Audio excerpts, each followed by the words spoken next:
And then as we transit now from just thinking about self-awareness, we want to look at positive psychology. This is the study of what makes life worth living. We have already mentioned positivity in our talks, positive emotions in our talk this far, that we need to become aware of that. So when we are positive, life will be more interesting or more wonderful. What kind of emotions do you have? What emotions predominate your mind? Are they negative? Are they positive? Positive emotions, they include pride, pride in achievement, not arrogance, pride in what you've been able to do. It's positive, but not arrogance. Sometimes there are people who they want to look at pride and ask, does that look negative? It is also positive. Are you happy with what you've been able to achieve? Sometimes we rarely look at what we have. We are looking at the cup or the glass half full. We are looking at the glass half full when we are proud. We are looking at the glass half empty when maybe we are arrogant and the like. So pride is also helpful because we are looking at our achievements. Are we hopeful? Yes, the situations may look hopeless, but am I hopeful? Am I empathetic? Am I able to understand other people, or I'm just looking inwardly? I may also want to understand other people and want to think about what need could they be having when I see them do what they're doing. When they have outbursts of anger and rage, can I try to understand that they have a need? And maybe other than overreacting over their anger, can I work to know what their need is? Because with this underlying anger and outbursts, there could be a need. And everyone, in most cases, has a need. And when it is solved, things can be better.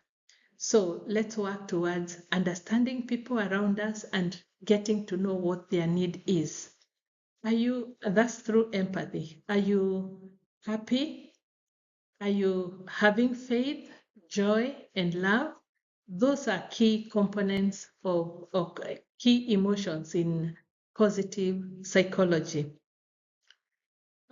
Sometimes we find ourselves having hate, regret, fear, guilt, sadness, shame, anger. It is okay. It is normal. And it is okay to be angry. It is okay to hate. It is okay to feel regret. Acknowledge it and take it to the right place. When I'm angry, where do I take this anger? Do I revenge? No. In most cases, take it to God in prayer.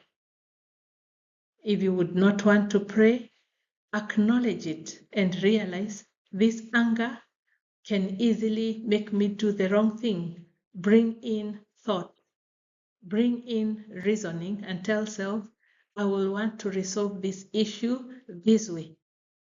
Yes. And sometimes we are angry based on what we are thinking. This person thinks I'm this way, and therefore you get very angry. But you can think of it and say, no, might be that's not what they think of me. Yeah, you could be comparing, you could be generalizing. You always do this? No. So maybe sometimes they don't do that. So you may want to go back to your anger and tell self, I think I want to evaluate my thoughts before I react. So we want to become aware that all these thoughts, these emotions are in us, but we want to be more positive so that we can lead a more fulfilling life. So let's look at the difference between positive emotions and negative emotions. When we have positive emotions such as faith, hope, and love, we are trying to adapt to opportunities which are coming our way. And sometimes things may not be as easy, but you can take faith with you and say, I have faith that things will be better. I have faith as you confess positivity. I have faith as you talk about your desired outcome. I have hope. I have love. And this will will widen your mind. This will broaden your way of looking at things other than narrowing your mind. So you'll be more resilient. You'll be able to relate better with people around you. And at the same time, it encourages meaningful action. You are looking at the bigger picture. While negative emotions like anger, fear, despair are adaptations to threat. Yes, we encounter this or we have these emotions, but let's become aware, because when I'm angry, when I'm fearful, when I'm in despair, the only thing that I may want to do, I may narrow my mind to only fighting and fleeing. So it narrows our thoughts, it narrows our action to only wanting to fight, flee, or even freeze. And sometimes when we fight, we regret. Why did I do what I did? Because maybe you did not think through it. So let's become aware that when I have negative emotions, I'm likely not to think well and would want to be fully in control of me. And maybe at that point, I've allowed the negative emotions to take control, negative thoughts to take control. We can be in control and switch what we want to think, how we want to feel, and how we want to behave. As we think about positive emotions, Galatians 5:22 to 23 talks about the fruit of the Spirit, and this is in line with the positive psychology, which talks about love, joy, peace, patience, kindness, goodness, gentleness, and self-control. If we have all these emotions in us, life would be better. So let's thrive, let's intend to love, to have joy in us, to be peaceful, to be patient, to be kind, to have goodness, gentleness, and self-control that will help us. When we look at positive emotions, among the top 10 emotions, according to Barbara Frederick, is joy, gratitude, pride, serenity, inspiration, and awe. So do you strive to having these emotions?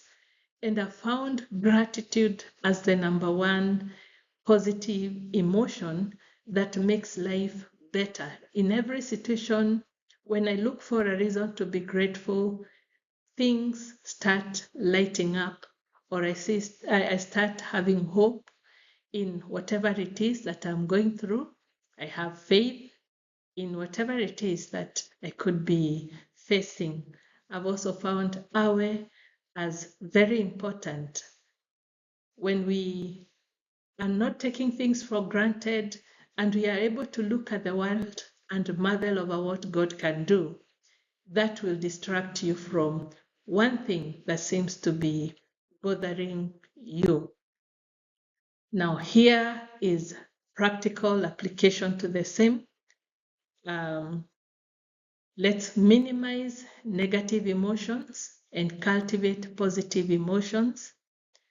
And this can lead to happiness. It can lead to good health. It can also lead to strong relationships. As we relate with others and they're seeing positivity, we will have better relationships around us. It is within our control to choose our emotions at every moment in our lives. So let's choose positive emotions. Let's choose positive thoughts. We may also want to think about ourselves and say we need to care about ourselves. It's very key. You are the common denominator of your own experiences. So it is you who will make a decision of what you want. And that's how you're saying you're only in control of you and you cannot control others. You cannot control situations around you. So we'll take them to God in prayer and He will control. He'll take control of them. Pay attention to how you feel. That is very key as part of self-care. We are not in control of everything, but we're in control of what we want to think, feel, and behave. And then, according to Mark 12:30-31, love your neighbor as you love yourself. So it will be very important to love self. Then we have an exercise, a breathing in exercise, that when we are traumatized, when we have anxiety, when we have negative emotions, we can easily want to practice relaxation exercises. I normally ask people a question. When you look at my picture or what I'm raising there, what I'm showing you here, you may want to tell me what you're seeing is a dot, but there's the whole picture. There's a whole white paper with me. Let's remove our focus on this piece of the dot that you're seeing there. And sometimes you can put the dot on one end. What situation are you going through? And you are over processing it. You are overthinking. And this has brought like depression your way. It could be a big thing, yes, but remember you have the bigger picture. You can put it on the side a bit and concentrate on whatever good that God is bringing your way. So as we think of it, anytime you become anxious, you are aware I'm getting anxious. I'm aware I'm getting angry. I'm aware I'm getting sad. A breathing in exercise helps a lot, because you're introducing oxygen to your chest, you're introducing oxygen to your lungs, you're introducing oxygen to the brain. So I would want us to breathe in. We take a minute, sit properly with your feet on the ground, your hands on the laps, and you can now take a deep breath. So breathe in, out,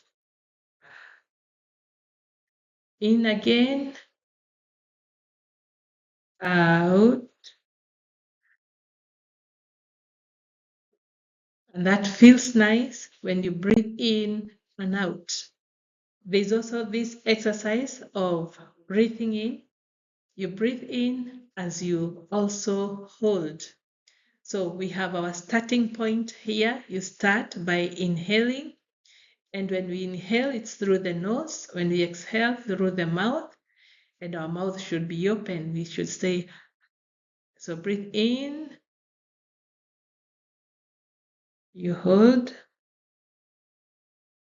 Out. Breathe in again. Hold. Out. How does that feel?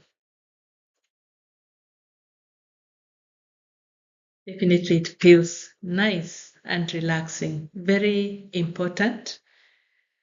When you're aware you're low, that would help. So self-awareness is a journey, not a destination. We'll keep getting to learn about who we are by day. You keep getting feedback about who you are by day. And even God will keep revealing himself to you and helping you know who you are by day. So be alert and be attentive and conscious.